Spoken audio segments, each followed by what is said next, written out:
What are the signs we should expect that will let us know that the end of the age is near? It's a question a lot of people are asking today, but it's not a new question.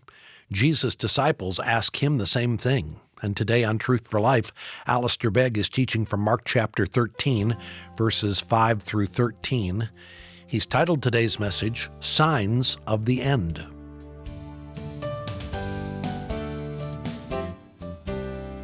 It's nice to know that other people, other than crazy Christians, are predicting the end of the universe. But whether it is some kind of biblical prophetic interpretation or unbiblical prediction, what they both have in common is an attempt to disprove what Jesus says clearly in the 32nd verse of this chapter, namely that concerning that day or that hour, no one knows. And the fanciful notions that surround the question of the return of Jesus and the end of civilization as we know it continue unabated. And clearly that was the case in the context in which Jesus was speaking. You will see that there are four individuals with Jesus that are engaged in this dialogue. Two of them wrote letters, Peter and John. And when John wrote, and the reason I mention this is because one of the questions that inevitably comes to mind is, these fellows were there to ask the question. Jesus gave them the answers to their question. How then did they apply it when they in turn were the teachers of others? Did they get off on sidetracks with this material, or did they stay, if you like, straight down the middle of the thoroughfare?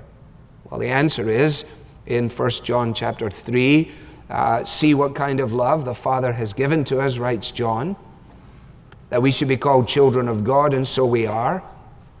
The reason why the world does not know us is that it did not know him.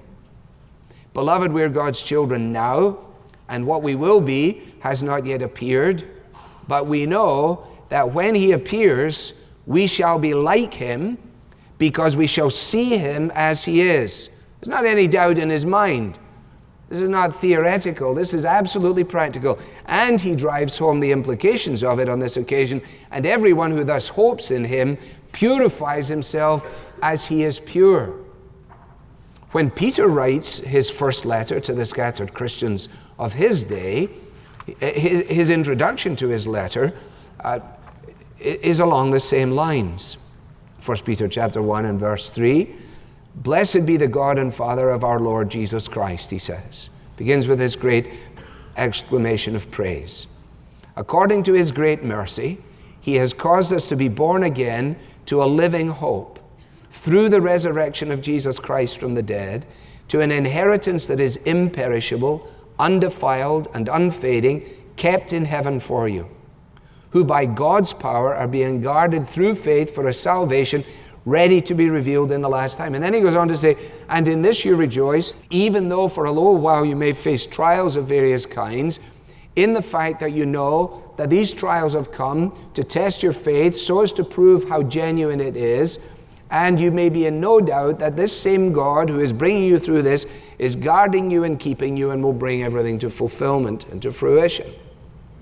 In other words, the return of Jesus Christ is not a piece of theological lumber.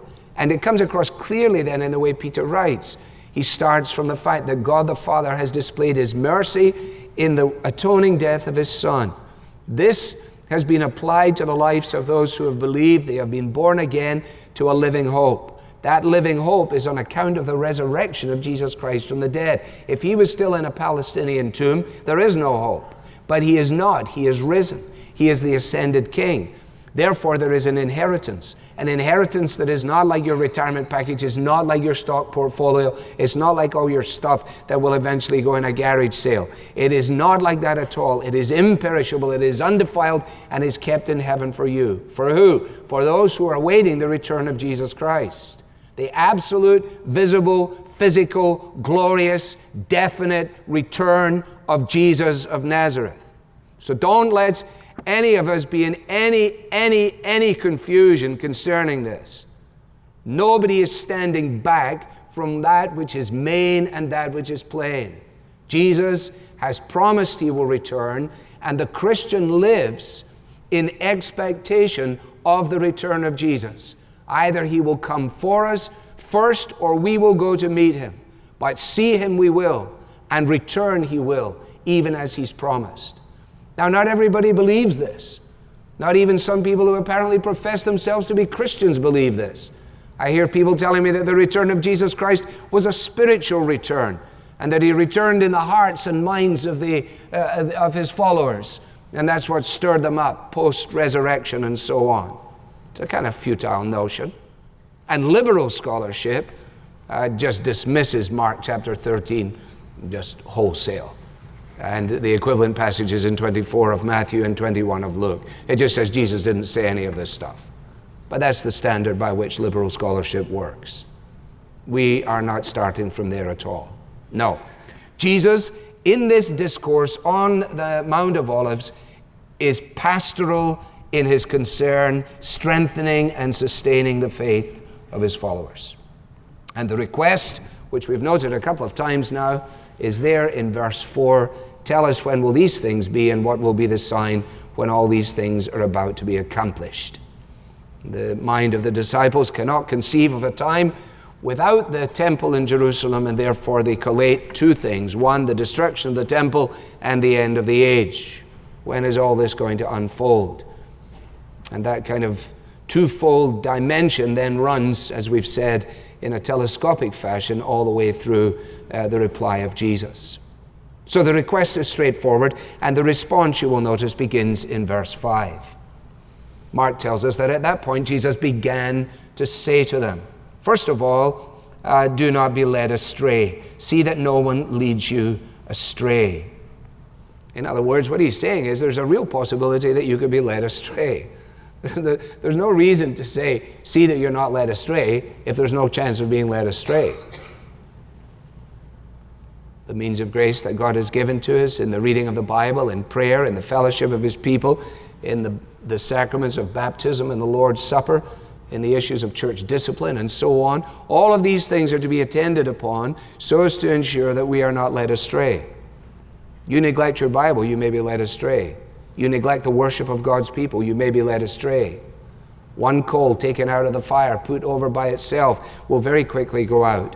Pick it back up and put it in amongst the rest of the coals, and it will be illuminated and give warmth to the house along with the others. So this is not theoretical here on the part of Jesus. He is pastorally concerned for his followers. Remember, one of them is going to go astray. One who would have heard this discourse as it was re-reported. And they didn't do a particularly good job, did they, when everything began to turn against Christ.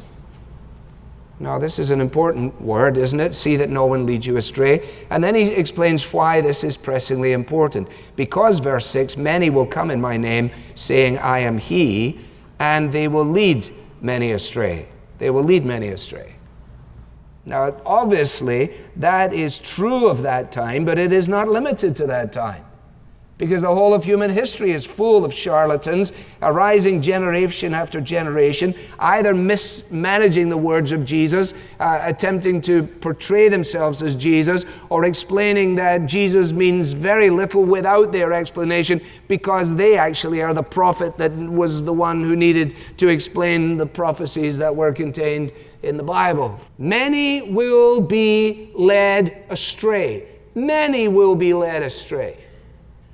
Because they never paid attention to who Jesus is, how Jesus came, the eternal nature of his sonship, the fact that the doctrine of the Trinity is not a piece of theological nonsense, that it is foundational, that there is a radical difference between the co-eternity of Father, Son, and Holy Spirit and a Jesus who is a product of a relationship.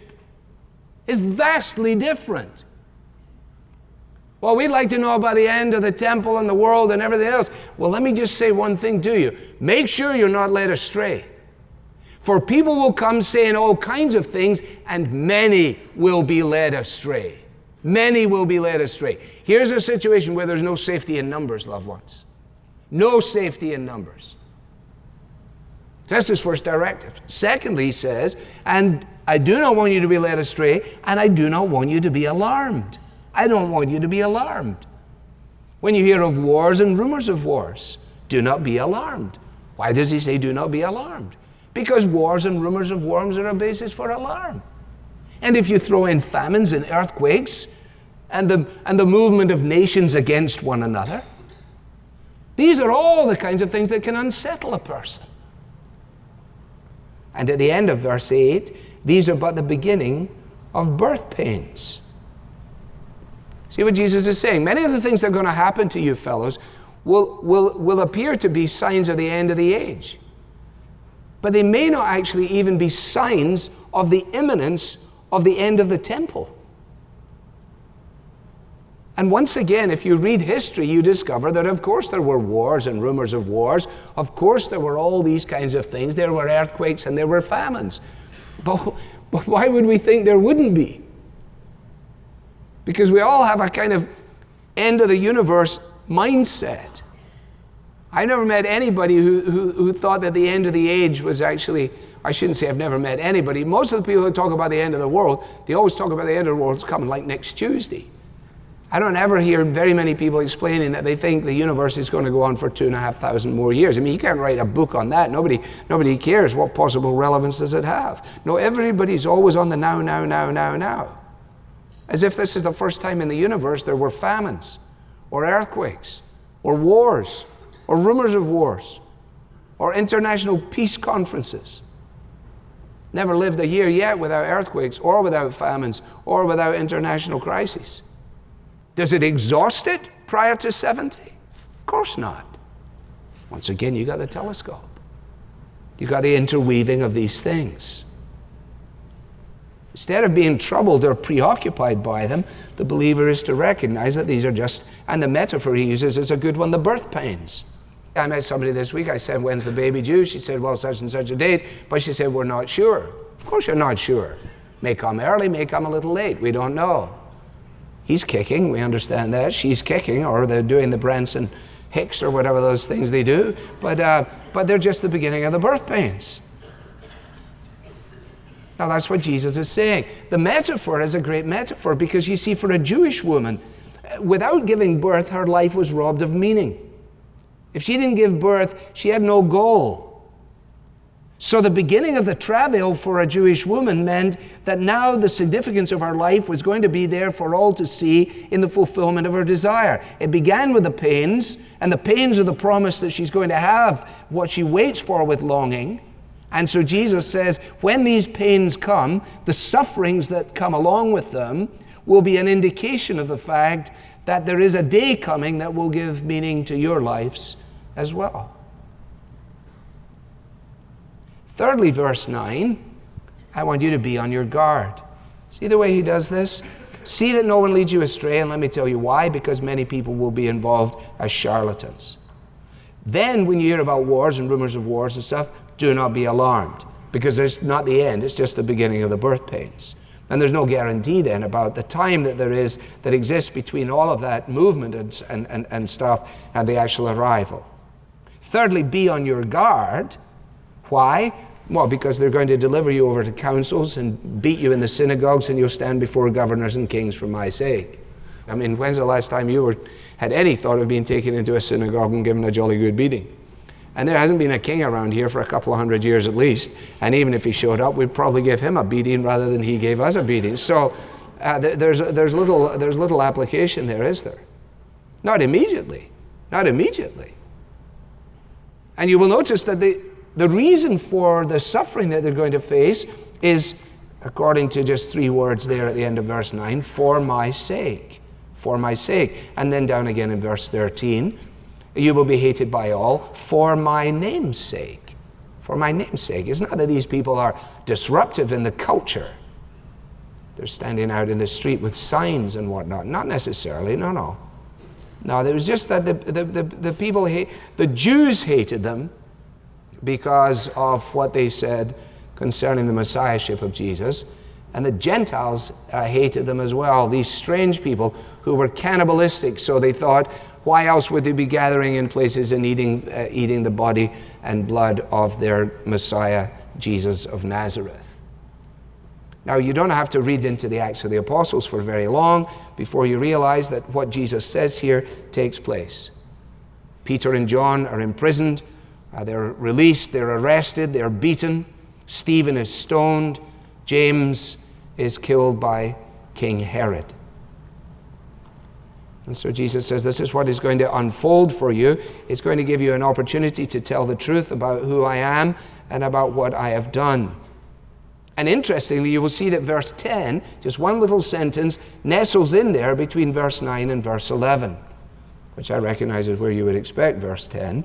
But the point that I'm making is that the phrase over which there's a lot of ink spilt and a lot of coffee spilt as well and a lot of hot air used, sits in between the bearing of witness for the name of Jesus and suffering before governors and so on. And then when they bring you to trial and deliver you over, in the prospect of that, and in the middle of that, and the gospel must be first proclaimed to all the nations. So what do you think that's really about? I mean, in that context, what do you think he's saying there? What is he telling him? He said, how did this start? This is quite a place, Jesus. Did you see these buildings? Jesus said, you see those buildings, they're going. What did that mean? It meant this, that no longer were people going to encounter God in a dark room of an ancient building in the Middle East, because he was no longer inhabiting that temple. His followers are now the dwelling place of God. Those followers are going out into all the ends of the earth with this good news. They're going to get a hammering for this in Jerusalem and in Judea and when they go to the ends of the earth. And as soon as they go out there with that news, it will become apparent that this message that has been conveyed through the Jewish people has come to an end. And that this message now is for all the nations, for the Jews and for the Gentiles, for those from Macedonia, from those from Greece, and so on. And in the post-Pentecost experience, you have this very thing taking place. The gospel is being proclaimed to all the nations. Isn't that what they say on the day of Pentecost? We can hear the gospel being proclaimed in our own tongue. Now, does that exhaust the notion of the gospel being proclaimed to all the nations? No. There is every indication that the expansive dimension of that speaks to the fact that God's patience is such that he is allowing his voice to go out to the ends of the earth so that all the nations of the world will have the opportunity to hear the gospel. But think about what all nations meant in the minds of Peter, James, and Andrew, and John. I mean, do you think they thought about United States? They couldn't. Didn't exist. Great Britain? No. These nations did not exist. So when he says the gospel is going to go out to all the nations, he's speaking to a group of fellows who said to him, tell us when this will happen and what will the signs be? He says, this is what's going to happen. They'll haul you in, they'll give you a doing. Remember that the gospel has to go out to all the nations, and when they do, make sure that you are on your guard. In fact, he says, look in verse 12, brother will deliver brother over to death, and the father his child, and the children will rise against their parents and have them put to death. In other words, the familial relationships that tie men and women to one another will eventually be broken down under the impact of the gospel. What this means for us today is different from what it means to our brothers and sisters in the Sudan and in Afghanistan and in Pakistan and in many other places. But why would this strike us when Jesus has already said, if anyone wants to become my follower, he should take up his cross and follow me. But let me first go and bury my father.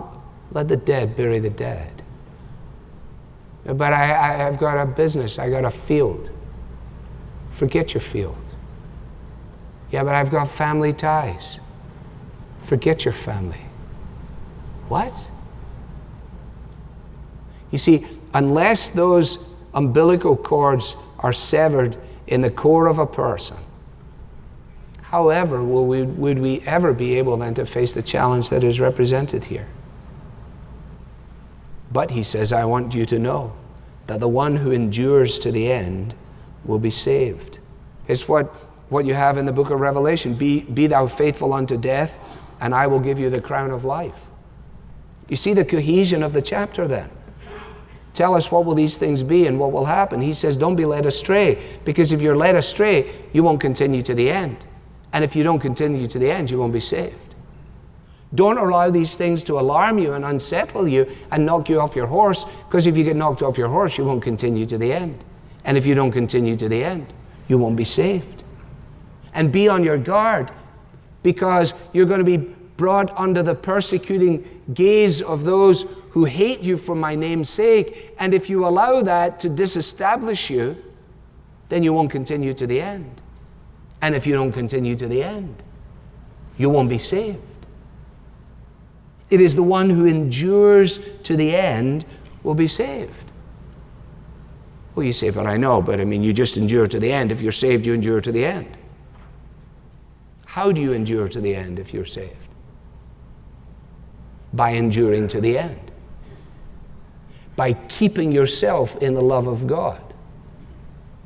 It's the very same thing you have in the same few verses of Jude. Now unto him who is able to keep you from falling, to present you faultless before the presence of his glory with exceeding joy, so on. God does this. He's the one who keeps you from falling. In the same few verses, he says, keep yourself in the love of God. So the one who is kept keeps. And if he's not kept, he doesn't keep. And the ground of our salvation is in what Christ has accomplished. By his first advent, he has come and dealt with everything that was necessary in our lives. The triumphant victory of his first advent will be brought out in all of its fullness in his second advent. So he says, make sure that you endure to the end. Don't throw the towel down in. Don't lie down in the grass. Don't allow all the unsettling factors of the universe to knock you off your stride. Keep going. Keep going.